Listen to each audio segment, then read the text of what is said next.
السلام عليكم، أنا أحمد سمير، أهلا بكم في فيديو جديد.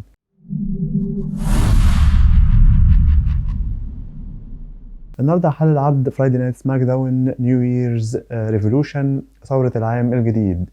بس قبل ما نبدأ عايزك تشترك في القناة لو مش مشترك وتعمل لايك للفيديو، وخلونا نبدأ. افتتح العرض بالعربية داخلة لمكان الأرينا بتاع سماك داون، ونزل منها بول هيمن ورومان رينز. فجت كيلا بريكستون بتسأل رومان رينز ايه رأيك على اللي قاله ذا روك في عرض الرو اللي فات. فبصلها وضحك ومشي. وشفنا ان دخل كيفن اونز للحلبة علشان هيلعب المباراة النهائية في البطولة اللي هتحدد مين اللي هينافس لوجان بول على لقب الولايات المتحدة في الرويال رامبل. دخل كيفن اونز، وبعد كده دخل بعديه سانتوس اسكوبار. دخل طبعا معاه انجل وهامبرتو. فقبل ما يلعبوا المباراة دخل لوجان بول وقعد على طاولة التعليق. وبرضه دخل ال دبليو او، وبدأوا يضربوا في انجل وهامبرتو، وخرجوا هم كلهم بره الارينا بتاع الحلبة. وابتدت المباراة، ولعب المباراة كيفن ضد سانتوس كوبار. كانت مباراة كويسة، وفاز في النهاية كيفن أوينز علشان لوجان بول يطلع ويمسك المايك ويقول للجماهير انتوا عايزين كيفن أوينز هو اللي يفوز بلقب الولايات المتحدة إذا كان هو أصلا كندي ومش أمريكي. وأنا هعرفك إزاي يا كيفن إن أنت تلاعب أفضل بطل الولايات المتحدة في التاريخ. فكيفن أوينز اتضايق منه وضربه، وانتهى السيجمنت الافتتاحي والمباراة الافتتاحية على كده. رحنا بعد كده خلف الكواليس للوجان بول ماشي. فجات له كاثي بتسأله المذيعة ايه رأيك في اللي عمله كيفن أوينز. فطبعا قاطعهم أوستن سيري وجريسون وولر، وقالوا لها انت ازاي تسألي المصارع وهو مضروب ومحتاج ان هو يروح للعيادة. فجالهم كاميرون جرايمز وقال لي لوجان بول ايه رأيك في كيفن أوينز. فحصل مشادات بين جريسون وولر وكاميرون جرايمز، ومشي جريسون وولر واوستن سيري ولوجان بول، وراحوا يطمنوا على لوجان بول. ورحنا بعد كده الحلبة لبوبي لاشلي مع ستريت بروفيتس. بيتكلم بوبي لاشلي ويقول ان السنة اللي فاتت كانت اصعب سنة بالنسبة لي، مش علشان انا ما اديتش العمل اللازم مني، لكن انا اديت كل المطلوب مني، بس النتائج ما كانتش هي المرجوة من السنة اللي فاتت. لكن السنة دي انا شايف ان انا هحاول اوصل تاني، واخلي الناس كلها تبص لي كاني ذا اول مايتي او العظيم. وبالنسبه لستري بروفيتس دول ناس افضل تاج تيم موجودين حاليا، ومحدش هيبقى قدنا حتى لو البلاد لاين. فقطعهم كاريون كروس دخل هو وسكارلت، ومعاهم بول إيلرينج، وجوهم من ورا ستريت بروفيتس وبوبي لاشلي في فريق اي او بي. والتسريبات كانت صح ان هم يرجعوا ل دبليو دبليو اي. بدأ اي او بي وكارين كروس يضربوا في بوبي لاشلي وستريت بروفيتس، ووقفوا منتصرين في وسط الحلبة. وكويس نشوف عصابة جديدة في دبليو دبليو اي بتتكون. حاسس ان العصابة دي هتكون ظلامية شوية علشان كارين كروس والأجواء الظلامية والجيمك بتاعه. فمتحمس اشوف ايه اللي هيحصل في العصابة دي في الأسابيع القادمة. وطبعا هتكون إضافة لإيلا رود. رحنا بعد كده لمباراة بين ميتشن ضد ايو سكاي على لقب دبليو دبليو ويمنز تشامبيونشيب. لعبوا مباراة كانت سريعة إلى حد ما، لكن فازت بيها بسهولة ايو سكاي، واحتفظت باللقب بتاعها. بعد كده رحنا خلف الكواليس لبول هيمن بيتكلم عن اللي قاله ذا روك في الأسبوع اللي فات، إن هو ذكر رومان رينز. اتكلم بول هيمن وقال إن ذا روك عايز يقعد على رأس الطاولة، لكن هو اصلا علشان يقعد على راس الطاوله المفروض ان هو يتعزم الاول على العشاء، وهو محدش عزمه. فليه بيفكر بالطريقه دي؟ هل هو ما شافش مثلا اللي حصل قبل كده؟ كل مره ما رومان بيكسب مباراه يجيله حد تاني. رومان يكسب مباراه يجيله جون سينا. رومان يكسب مباراه يلاقي جايله بروك ليزنر.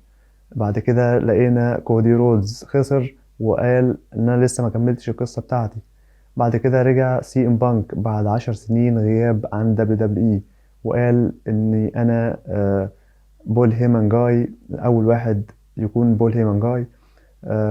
هو فعلا عنده حق، لكن انا ما بقتش نفس الشخص. انا اتحولت من مجرد صديق مفضل بيست فريند ل ادفوكيت اللي هو محامي، وبعد كده دلوقتي انا الوايز مان او الراجل الحكيم. وفي كمان 3 هيلعبوا في عرض الليلة: راندي اورتن وايجي ستايلز وال اي نايت، علشان يحددوا مين اللي هيلاعب رومان في رويال رامبل. برضو اللي هيفوز منهم هيلاعب رومان وهيخسر كالعادة من رومان، وحتى الشخص اللي هيقابل رومان في راسلمانيا برضو هيخسر وهيفوز في الآخر رومان رينز. فلأن ده ببساطة لأن مفيش أي حد على كوكب الأرض يقدر يفوز على رومان رينز. كان برومو كويس من بول هيمن، عجبني بصراحة البرومو. كان نفسي رومان هو اللي يرد، لكن بول هيمن عمل أداء كويس. بعد كده رحنا لدامج كنترول، فرحانين بايو سكاي انها فازت بالمباراة واحتفظت باللقب بتاعها.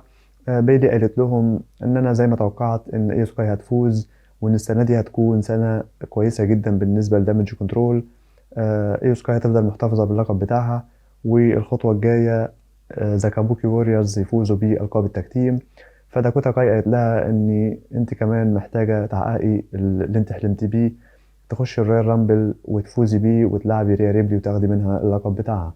فقطعتهم بيانكا بالير وقالت لبيلي مش كل حاجة كويسة زي ما انت متخيلاها، لاني انا هكون عقبة في طريقك. انا هدخل الرويال رامبل ومش هخليكي تحلمي او توصلي اللي انت بتحلمي بيه.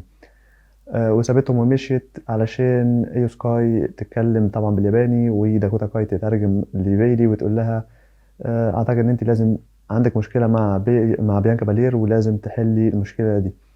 وسابوا بيلي ومشيوا عشان تتحدد الاسبوع القادم مباراه بين بيانكا بالير ضد بيلي. ونروح بعد كده للحلبة لمباراة تاج تيم بين بريتي ديدلي ضد بوتش وحد تاني كمان معاه هيختاروا. وطلع في الآخر إن هو تايلر بيت من NXT.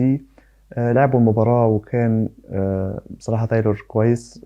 لسه أول مرة أشوفه بيلعب بصراحة لأن ما بتفرجش على NXT، لكن عنده أداء كويس هو وقدم أداء كويس. هو بوتش كده كده بوتش أصلا أو بيت دان معروف إن هو مصارع ممتاز وعنده موهبة كبيرة. ففازوا في المباراة في الآخر. ورحنا بعد كده خلف الكواليس لأشانتي ذا أدونيس، دخل لمكتب نيك ألديس وقال له إن الفترة اللي فاتت ما كانتش كويسة، وأنا كل اللي أنا طالبه منك إنك ما تتعاطفش معايا، وطالب منك بس إن أنت تديني فرصة. فنيك ألديس قال له أنا فعلا مش هتعاطف معاك لأن أنا عارف إن أنت من أول وإن أنت عندك موهبة وأنا مؤمن بيك. فأنا عايز فرصة، هديك فرصة، وعندي كذا فكرة كده إيه في دماغي. فهنشوف في الأسابيع القادمة إيه المكتوب لأشانتي. وتحدد الأسبوع القادم مباراة بين جريسون هولر ضد كامرين جرايمز، وبرضو مباراة تانية بين أنجيل وهامبرتو ضد LWO. ونروح بعد كده للمين ايفنت والمباراة الثلاثية بين راندي أورتن وإيجي ستايلز وال اي نايت، واللي هيفوز فيهم هيلاعب رومان رينز في رويال رامبل. لعبوا مباراة ممتازة بصراحة، التلاتة قدموا مستوى رائع. وشفنا في النهاية ان ايجي ستايلز كان عايز يعمل الفونامينال فور ارم على راندي اورتن، لكن راندي اورتن قلبها بار كي او سريعة وجه يثبت، لكن ال اي نايت شد الحكم من رجله ومنع التثبيت. بعد كده شفنا رومان رينز دخل أثناء المباراة مع جيمي أوسو وسول سيكوفا وبول هيمن. دخلوا مسكوا كل واحد من التلاتة ضربوهم ونهوا عليهم خالص. وطبعا كل ده بيحصل ونيك ألديس واقف بيتفرج معاهم جنب الحلبة.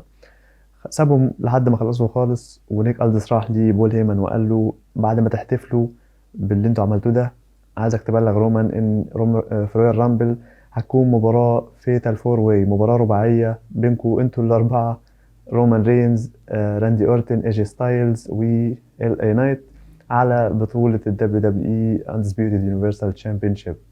فطبعا انصدم بول هيمن من القرار اللي خده نيك ألديس. وعجبني قوي تحكم نيك ألديس في العرض بتاع سماك داون. عنده صرامة في يعني اتخاذ قراراته. يعني مش حاطط في دماغه خالص ان رومان مثلا شخص كبير في العرض ولازم نحترمه كده زي اللي كان بيعمله قبل كده ادم بيرز.